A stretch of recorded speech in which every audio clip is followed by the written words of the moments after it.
धन्यवाद।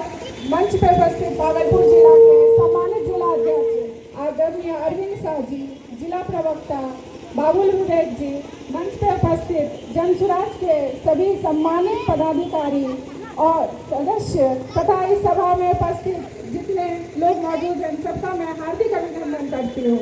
साथ ही इस कार्यक्रम का आयोजन करने वाले इस क्षेत्र के संभावित प्रत्याशी इंजीनियर राकेश कुमार जी का मैं धन्यवाद देती हूँ कि उन्होंने इस कार्यक्रम का आयोजन किया। साथ में इनको मैं बधाई और शुभकामनाएं देती हूँ। आज हम बात करेंगे बिहार की राजनीति की। तो हम अक्सर देखते हैं कि बिहार में हम लोग जात पात, धर्म, समुदाय और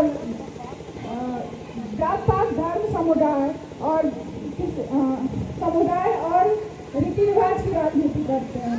हम जब चुनाव आता है तो ये नहीं देखते हैं कि हमारे प्रतिनिधि का व्यक्तित्व कैसा है, क्या वो हमारे लिए काम करेंगे या नहीं। हम उसमें यही देखते हैं कि वो किस जाति से हैं, किस समुदाय से हैं।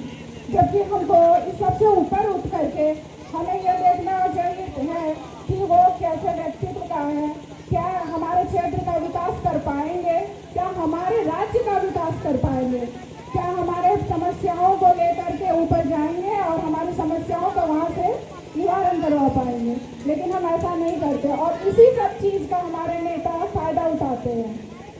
अभी हमने राजद से परेशान होकर के, उसके कट्टी वाली राजनीति से परेशान होकर के हमने नीतीश जी का सरकार चुना। लेकिन नीतीश जी जीतने के बाद अपने जब उनको जरूरत लगा और जब उनको कुर्सी का लगा कि खतरे में है तो उन्होंने फिर से आरजेडी का हाथ थाम लिया। जबकि हमने अपने वोट से आरजेडी को विपक्ष में बिठाया था। तो ये नेता लोग हमारे वोट का ऐसे ही मजाक उड़ाते हैं, कभी साथ पक्ष में तो कभी विपक्ष में बैठ करके हमें मूर्ख बनाते हैं। लेकिन ये अब और नहीं चलेगा इस बार, क्योंकि अभी तक हमारे पास कोई मजबूत और अच्छा विकल्प नहीं था। लेकिन इस बार हमारे सामने जनसुराज एक बेहतर और मजबूत विकल्प बनकर उभरा है, जिसके वादे और इरादे न केवल आम जनता को फायदा पहुंचाएगी, आम जनता को लाभ पहुंचाएगी, बल्कि इनके इरादों से हमारे बिहार की छवि जो दूसरे प्रदेश में, दूसरे राज्य में खराब हो गई है, उसको भी सुधारने का काम करेगी। बिहारी सब आज के डेट में अगर आप बाहर जाएंगे तो बिहारी सब एक गाली के रूप में हो गया। इसलिए इस बार हम लोगों को अपने सम्मान के लिए, जबकि बिहारी एक गर्व की बात होनी चाहिए। जब आप बाहर जाते हैं तो आपको जब कोई बिहारी बोले तो गर्व से बोले कि भाई तुम बिहार के हो, जहाँ लोग काफ़ी टैलेंटेड होते हैं, काफ़ी ईमानदार होते हैं, काफ़ी मेहनती होते हैं। तो इसलिए ये भी सोचिएगा कि अगर हम अपने राज्य की छवि को सुधारना है तो किस पक्ष से हम करें।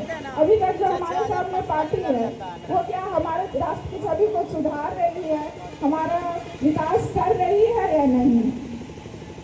इस बार जनसुराज की विचारधाराएं और क्रांतिकारी इरादे और जय बिहार का नारा, इन सब ने पूरे बिहार में क्रांति का रूप ले लिया। आप लोग तो न्यूज़ वगैरह देखते होंगे, मोबाइल के माध्यम से हमारे प्रशांत किशोर जी की सभाओं को भी देखते होंगे और सुनते होंगे। आप लोगों से गुजारिश है कि इस बार सही विकल्प के रूप में जो जनसुराज उभरा है वो आप लोगों की मदद और सहयोग से के बिना उनका प्रयास अधूरा रह जाएगा। जैसा कि हम लोग जानते हैं कि अभी की जो मौजूदा सरकार है काफ़ी भ्रष्ट हो गई है। जैसे अभी आप लोग कुछ दिन पहले न्यूज़ में देख रहे होंगे कि अभी तक नीतीश कुमार जी ने जनता के 71,000 करोड़ रुपया का कोई जवाब नहीं दे पाए कि उस पैसे को कहाँ खर्च किया गया है।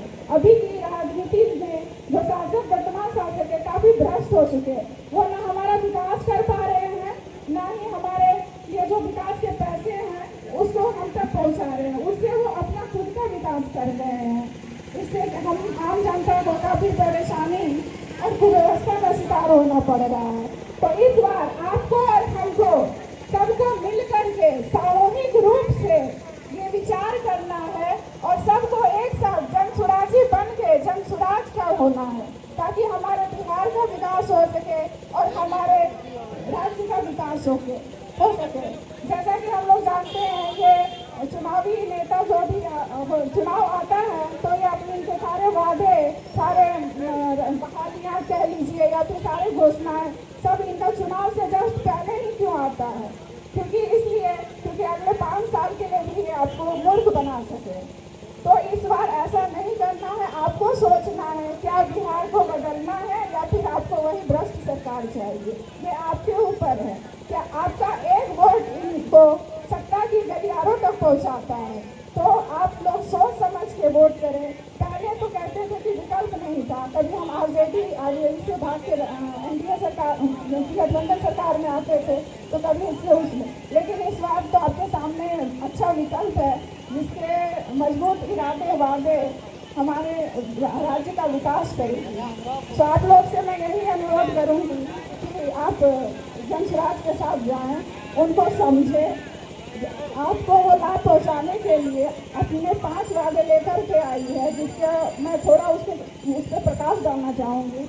जैसे कि उन्होंने पलायन बंद करने का घोषणा किया कि अगर उनकी सरकार आती है तो हमारे राज्य के जितने मजदूर बिहारी भाई हैं जो बाहर जा करके 10 से 15 हज़ार तक की मजदूरी करते हैं, उनका पलायन रोक दिया जाएगा। वो आपके साथ रह करके यहीं पे उतना रकम की कमाई कर सकते हैं, उनके लिए सरकार व्यवस्था करेगी। दूसरा ये है कि बुजुर्गों का जो सम्मान राशि होता है, जिसको वृद्धा पेंशन कहते हैं, उनको 2000 प्रति माह कर दिया गया है। महिला सशक्तिकरण की अगर बात करते हैं तो महिला सशक्तिकरण में महिलाओं को समाज में आगे लाने के लिए उनको सालाना 4% की ब्याज दर पर सरकार अपनी गारंटी पर लोन मुहैया कराएगी, ताकि वो समाज में आगे बढ़ करके कुछ कर पाए, अपने परिवार के लिए कुछ कर पाए, अपनी कुछ पहचान बना पाए। और बात करते हैं बच्चों की, जो कि हमारे हमारे समाज का, हमारे घर का सबसे बुनियाद होता है। बच्चों से ही हमारी ज़िंदगी शुरू होती है। तो बच्चों की शिक्षा की बात करें तो बच्चों के लिए यह व्यवस्था की जाएगी कि उनका जब तक सरकारी स्कूलों की हालत सही नहीं हो जाती तब तक उनको प्राइवेट स्कूलों में शिक्षा ग्रहण कराने की व्यवस्था की जाएगी, जिसका सरकार की तरफ से उसको फी दिया जाएगा जब तक सरकारी स्कूलों की व्यवस्थाएं सही नहीं हो जाती।